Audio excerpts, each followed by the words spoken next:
నాయనార్లలో దండి అడిగల నాయనార్ అని ఒక నాయనారు ఉన్నారు. ఈయనకి రెండు కళ్ళు లేవు.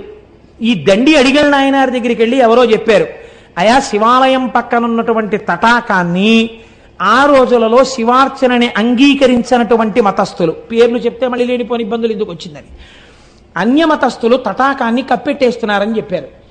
నాకా రెండు కళ్ళు లేవు, నేను వెళ్ళి ఏం తవ్వుతాను అని ఆయన అనుకునేవాడు కాదు.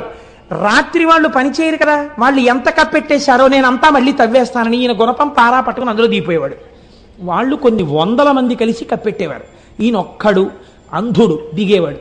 దిగి పారతో వేసేసి అది ఎటు వేస్తున్నాడో కూడా తెలియదు ఆయనకి పాపం. తడుముకుంటూ వెళ్ళి పైన వేసేసి నేను మళ్ళీ శివుడికి తటాకం తవ్వేస్తున్నాను అనేవాడు. ఒకరోజు తెల్లవారిపోయిందని తెలుస్తుందా? తెలియదు ఆయనకు, అంధుడు. అన్యమతస్థులు వచ్చేశారు. వచ్చేసి చూశారు, హోరి గుడ్డివాడా అంధుడా, మేము కప్పెట్టే తటాకాన్ని నువ్వు తవ్వగలిగిన మొనగాడివా, నువ్వు తవ్వుతావురా అంధుడివి అన్నాడు. ఆయనకి ఎక్కడలేని కోపం వచ్చేసింది, మూర్ఖత్వం వచ్చేసింది ఆ కోపంలోంచి. ఏమన్నారా నన్ను అంధుడు అన్నారా? మా స్వామే కనుక ఉన్నది నిజమైతే రేపు ఇవాళ రాత్రి మళ్ళీ నేను తటాకం తవ్వడానికి వస్తాను కదా, నా కళ్ళు కనపడాలి, మీ కళ్ళు పోవాలన్నాడు. ఎంత చిత్రమైన మాట చూడండి, మూర్ఖత్వంతో అన్నాడంతే ఆ మాట.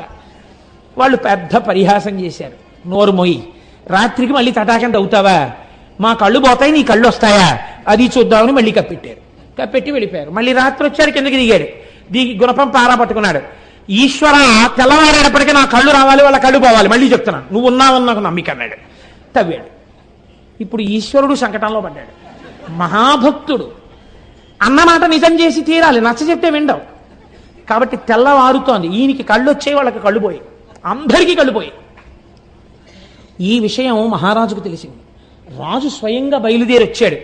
ఇన్నాళ్ళు వీళ్ళు చేసినదంతా అసత్య ప్రచారం కనుక వీళ్ళ నాలుకలు కూడా కోసేయండి అన్నాడు.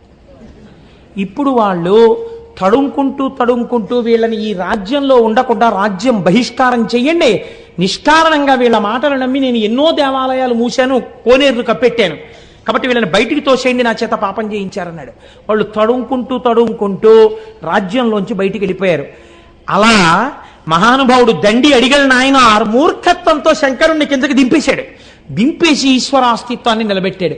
ఇప్పుడు చెప్పండి నాకు, భగవంతుని యొక్క అర్చనయందు వచ్చిన క్రోధము, భగవత్ సంబంధము చేత కలిగినటువంటి ఈశ్వరుడున్నాడన్న పూనిక చేత వచ్చిన మూర్ఖత్వము, ఈ రెండు ఒక్కొక్కసారి రక్షణ హేతువులైపోయినా అయిపోతాయి కూడా ఆ పూనికలు. మనం చెప్పలేం. ఈశ్వర సంబంధములో అవగుణములు గుణములుగా భాసిల్లుతాయి. ఇది ఎవరికైనా